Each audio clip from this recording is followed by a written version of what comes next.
Le oui l'a emporté hier à l'Assemblée nationale. L'avant-projet de loi sur la nouvelle constitution a été adopté presque à l'unanimité. 239 députés sur 249 ont voté pour.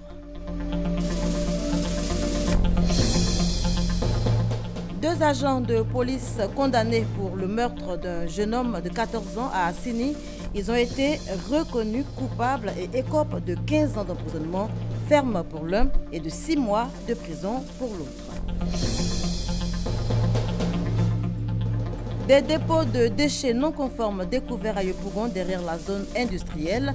Des déchets qui proviennent des entreprises industrielles et qui sont déversés sur ce site de façon illicite. Une pratique récurrente dénoncée par la ministre de la Salubrité urbaine. Voilà pour les titres. Madame, Monsieur, bonjour et bienvenue dans ce journal. La réunion hebdomadaire des membres du gouvernement a eu lieu ce mercredi. Conseil des ministres présidé par le chef de l'État, le président Alassane Ouattara. L'amélioration des conditions de vie des Ivoiriens, toujours au cœur des préoccupations.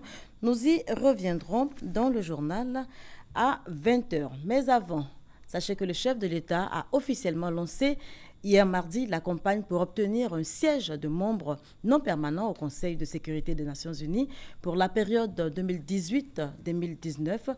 On y va avec Awa Touré. 25 ans après sa dernière participation aux délibérations du Conseil de sécurité des Nations Unies, la Côte d'Ivoire à nouveau candidate pour un siège de membre non permanent. Une candidature pour manifester sa reconnaissance à la communauté internationale pour l'assistance qu'elle lui a apportée durant sa décennie de crise. Assistance qui a permis à la Côte d'Ivoire d'acquérir une expérience dans le processus de sortie de crise et de maintien de la paix avec l'opération des Nations Unies en Côte d'Ivoire, ONUCI. C'est cette expérience que la Côte d'Ivoire entend partager en faisant acte de candidature pour un siège de membre non permanent au Conseil de sécurité. Selon le chef de la diplomatie ivoirienne, ce ne sont pas les atouts qui manquent. La Côte d'Ivoire, premier producteur mondial de cacao et de noix de cajou. La Côte d'Ivoire, premier producteur africain d'EVA et de coton. La Côte d'Ivoire, championne d'Afrique de football et médaillée d'or olympique de taekwondo. La Côte d'Ivoire, championne de la paix et du dialogue, veut siéger comme pays membre non permanent au Conseil de sécurité des Nations Unies pour apporter à l'organe de la gouvernance mondiale le ton qui s'impose en vue d'un monde de paix et de solidarité. Monsieur le Président de la République, nous nous engageons à vos côtés pour ce noble combat. Œuvrer à l'avènement d'un monde de paix et de stabilité à travers un développement harmonieux des nations, une vision longtemps portée par la Côte d'Ivoire, conformément à son idéal de paix et qui va guider son action future au sein du Conseil de sécurité. Face au corps diplomatique, le chef de l'État a révélé la recette ivoirienne pour la résolution des crises qui secouent le monde. Notre pays veut et doit poursuivre son engagement en faveur de la paix, en apportant sa contribution aux décisions du Conseil de sécurité des Nations Unies. C'est tout le sens du nouveau mandat de membre non permanent que nous sollicitons auprès de vos pays. Tirant la leçon de notre histoire, nous voulons, dans ce cadre, aider à notre tour d'autres peuples à retrouver la paix en s'inspirant de notre cheminement, de notre récente histoire. Notre expérience de collaboration réussie avec l'ONUCI peut contribuer à faire évoluer fondamentalement les opérations de maintien de la paix. La Côte d'Ivoire ambitionne pour cela de prendre activement part à la réussite de ces opérations de maintien de la paix et de gestion post-conflit, qui représentent pour de nombreux peuples en zone de conflit l'unique espoir de retrouver la paix et, je dirais, surtout la dignité. Nous en avons, j'en suis certain, les capacités et surtout, nous avons la volonté politique de le faire. En effet, grâce à la montée en puissance de notre armée et de nos forces de sécurité, notre pays se propose de fournir au casque bleu de plus en plus de troupes aux Nations Unies et de renouer ainsi avec son passé de pays contributeur de troupes. Honorables invités, Mesdames et Messieurs, chers diplomates, chers amis, en 2018, le monde et l'agenda du Conseil de sécurité présenteront certainement de nouveaux défis et de nouveaux enjeux pour la paix et la sécurité dans le monde.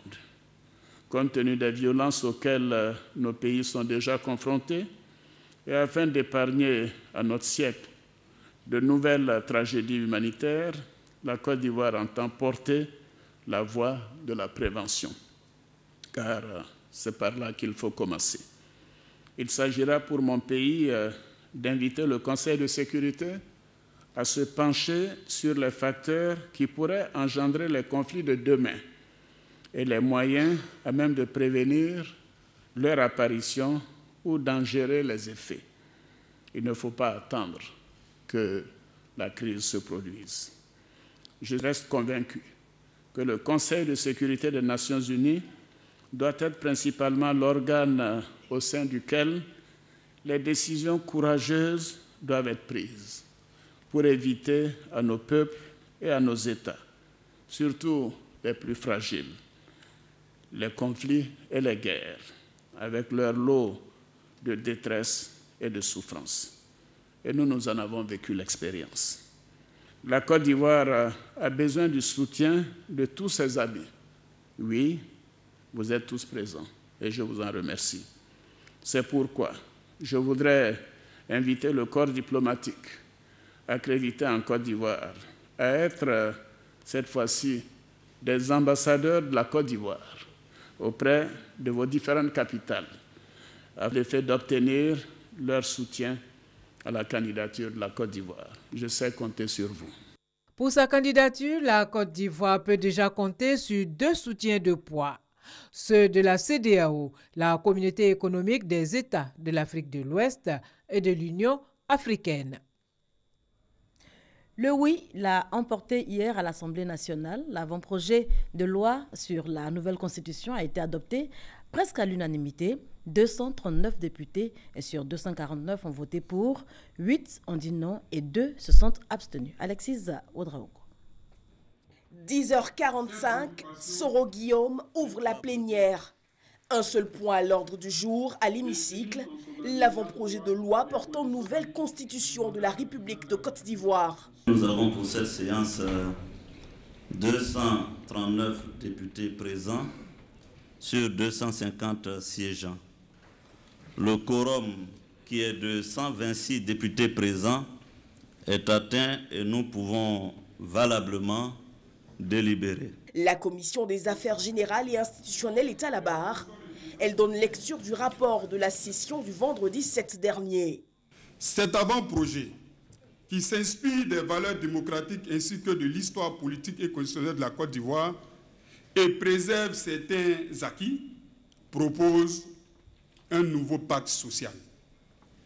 Il consacrera l'avènement de la Troisième République. Après des réactions et éclaircissements, le rapport est validé. Place au sujet qui cristallise les attentions. Abstention, 2 voix. Contre, 8 voix. Pour, 239 voix. Et c'est le pour qui l'emporte. L'avant-projet de loi est désormais pris en considération par le Parlement. Il devient projet de loi et sera soumis au référendum. L'avant-projet de loi portant constitution de la République de Côte d'Ivoire est adopté. Ce mardi, les députés ont joué leur partition. Et suite au vote, le chef de l'État s'est prononcé depuis l'auditorium du ministère des Affaires étrangères où il était pour lancer, vous l'avez vu tout à l'heure, la campagne de la candidature de la Côte d'Ivoire au siège de membres non permanents au Conseil de sécurité de l'ONU. Le président de la République s'est félicité du choix des députés. L'Assemblée nationale de Côte d'Ivoire a adopté l'avant-projet de constitution qui devient dès lors un projet de constitution à soumettre au peuple souverain de Côte d'Ivoire le 30 octobre 2016. Et le résultat des délibérations et des votes a été comme suit. 239 oui, 8 contre et 2 abstentions, sur donc un total de 249 voix. C'est dire à quel point l'Assemblée nationale a compris le message que nous avons construit pour notre peuple.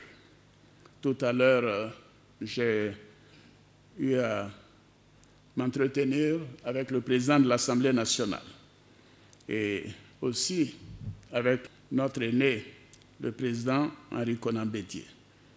Et souvenez-vous, l'accord de Ouagadougou avait mis en place le cadre permanent de concertation. Et j'ai toujours été conforme à cet esprit de concertation. Et aujourd'hui, que l'Assemblée nationale vient de donner son accord par plébiscite à cet avant-projet de constitution, je voulais leur rendre hommage.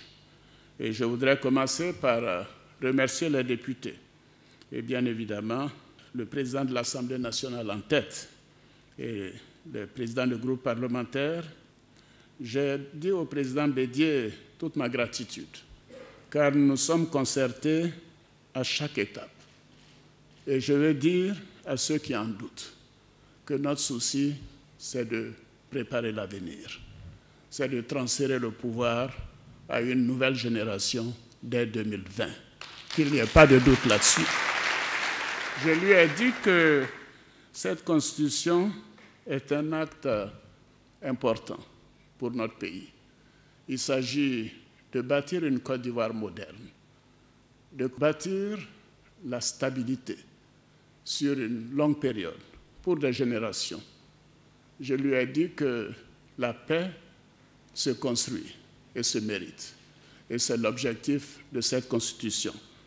Je lui ai également dit que je suis sûr qu'au fil des mois et des années, et des décennies et des générations, les jeunes générations verront que nous leur avons laissé un véritable héritage de paix et de stabilité.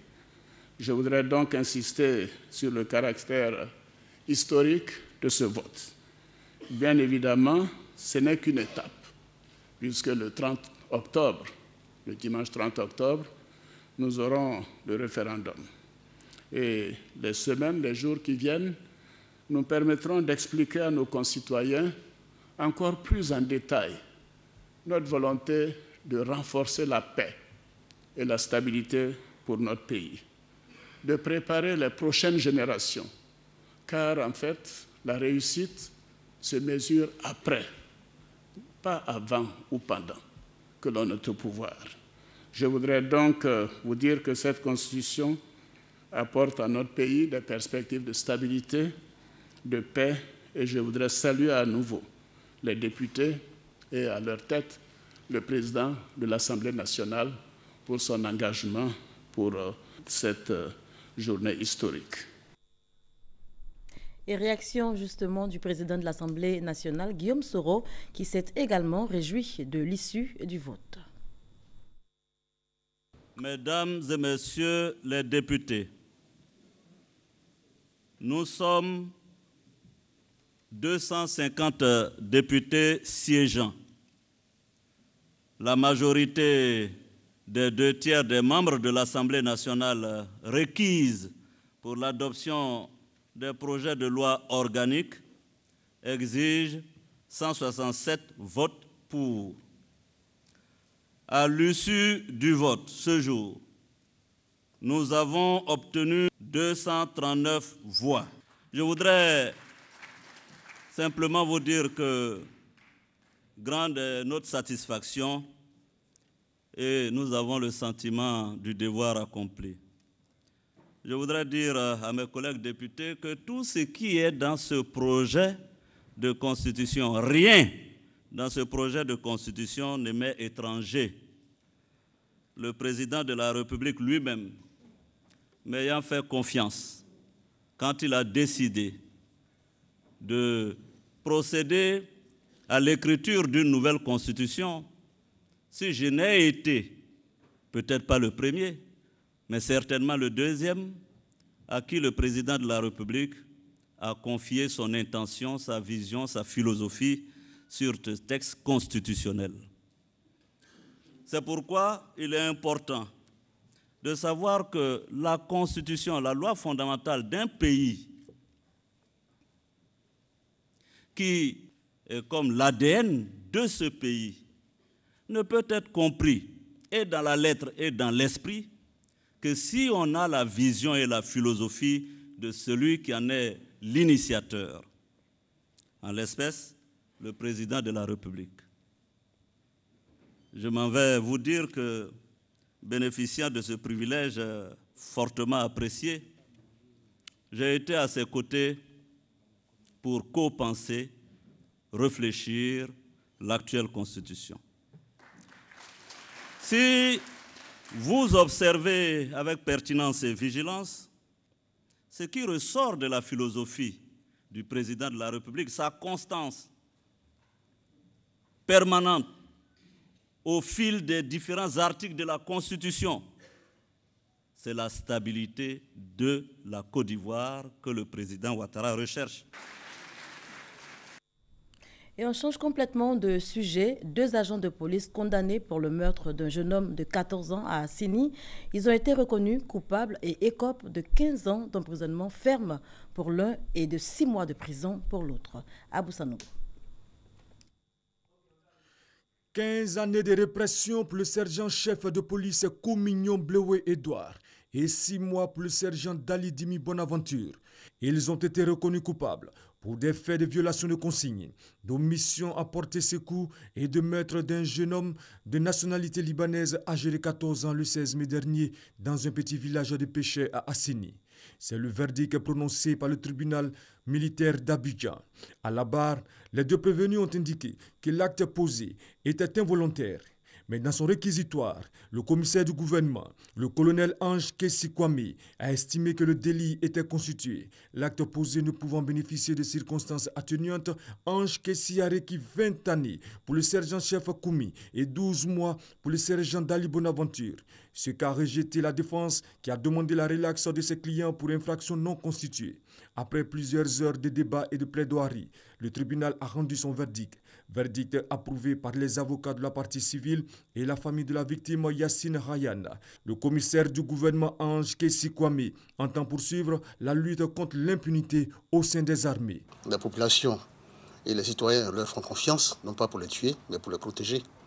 Et celui qui ne sait pas cela et qui se détourne de sa mission de protéger et qui vient retourner l'arme contre le citoyen, celui-là sera arrêté, sera poursuivi, sera jugé conformément à la loi. Et il faut que le policier sache que ce procès n'est pas le dernier. Pour rappel, le 16 mai dernier, aux alentours de 1h du matin, Yassine Ryan et ses amis arrivent sur un quad à un poste d'observation tenu par 2 agents de police en service qui les auraient arrêtés pour un contrôle de routine. Refusant d'obtempérer, le sergent-chef Koumi fait usage de son arme qui l'atteint mortellement à la tête. Le sergent-chef Koumi Edouard et le sergent Dali Bonaventure ont 5 jours pour se pourvoir en cassation. Des dépôts de déchets non conformes découverts à Yopougon, derrière la zone industrielle, des déchets qui proviennent des entreprises industrielles et qui sont déversés sur ce site de façon illicite, une pratique récurrente dénoncée par le ministre de la Salubrité urbaine et de l'assainissement, Anne Désiré Ouloto. On en parle avec Konaté Moussa. Un tas d'ordures, des sachets plastiques entassés. Nous ne sommes pas à la décharge d'Akwedo, mais plutôt à un dépôt d'ordures non conforme dans les environs de la zone industrielle de Yopougon. Des déchets industriels déversés en ce lieu de façon illicite. Le constat est fait par la ministre de la Salubrité urbaine et de l'assainissement. Anne Désiré Ouloto dénonce une pratique frauduleuse. Ces déchets doivent être enlevés, transportés par des entreprises agréées par la nature, et ces déchets donc font l'objet d'un traitement particulier pour leur enfouissement et leur élimination. Il n'y a donc aucune raison que ces déchets se retrouvent dans la nature, dans une zone industrielle. Cela suppose naturellement, une intention de contourner les procédures en la matière et d'éviter donc de se soumettre aux frais qui découlent naturellement de la gestion de ce type de déchets-là. La gestion de ce type de déchets obéit donc à des règles. Ceux qui s'adonnent à cette pratique rusent avec la loi. La ministre rassure, les coupables seront poursuivis. Les responsabilités seront situées et à partir de ce moment-là, eh bien, les auteurs seront tout simplement sanctionnés. 3 sites de dépôt illicite de ces déchets sont identifiés dans cette partie de la zone industrielle de Yopougon. Ces déchets qui ne bénéficient d'aucun traitement particulier constituent des risques environnementaux et sanitaires. Mettre sur pied des dispositifs de prévention et de gestion des risques hospitaliers. C'est une préoccupation qui réunit à Abidjan depuis hier 13 pays de l'espace francophone. Il est question d'améliorer la qualité des soins dans l'espace francophone. C'est ce que nous dit Grace Kando. Les professionnels de la santé en Côte d'Ivoire veulent s'inscrire dans une démarche à qualité au niveau de l'administration des soins aux populations.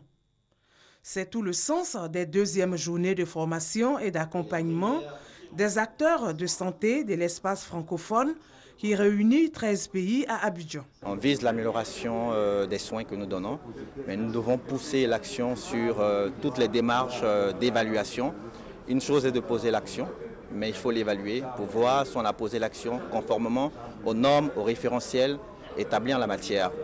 Sinon, rectifier pour mieux faire. Ça ne concerne pas uniquement les soins, mais tout ce qui concerne l'administration des hôpitaux, ce qui concerne la dispensation des soins, la prise en charge des malades et aussi la gestion. Et cette qualité doit être traduite dans les faits parce que c'est ce qui explique un peu les défaillances que nous observons au niveau de nos formations sanitaires.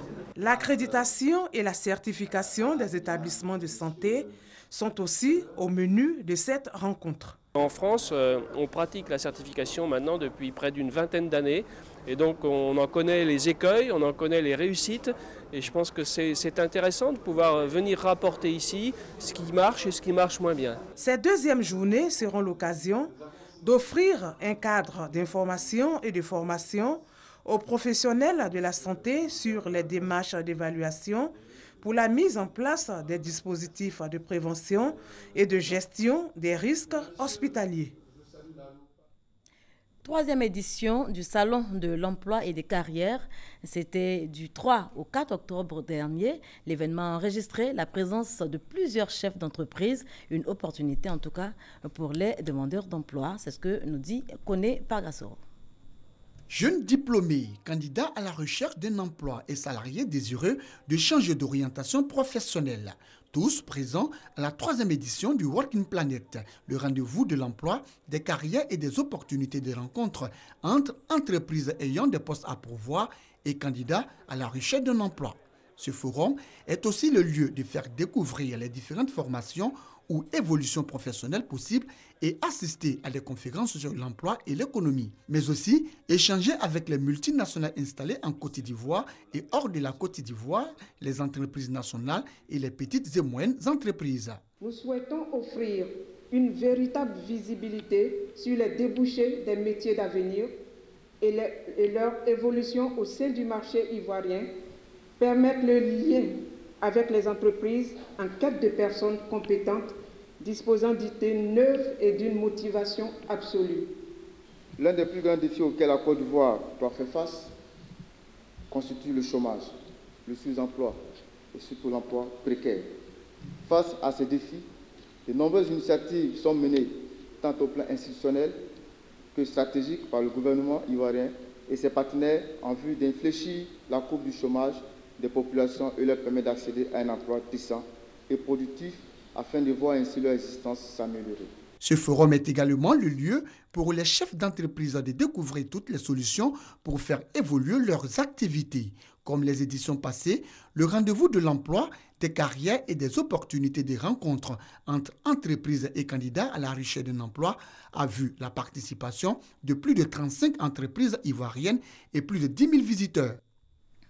Et avec Herman Niamien, on s'intéresse à une autre activité du ministère de l'Emploi, ministère qui était récemment en atelier, un atelier qui s'inscrit dans le cadre de la formulation du deuxième cycle du programme Pays de promotion du travail décent. Après un premier cycle du programme Pays de promotion du travail décent 2008-2013 mitigé, le ministère de l'Emploi et de la Promotion sociale est de nouveau à la tâche pour la formulation du second cycle 2016-2020.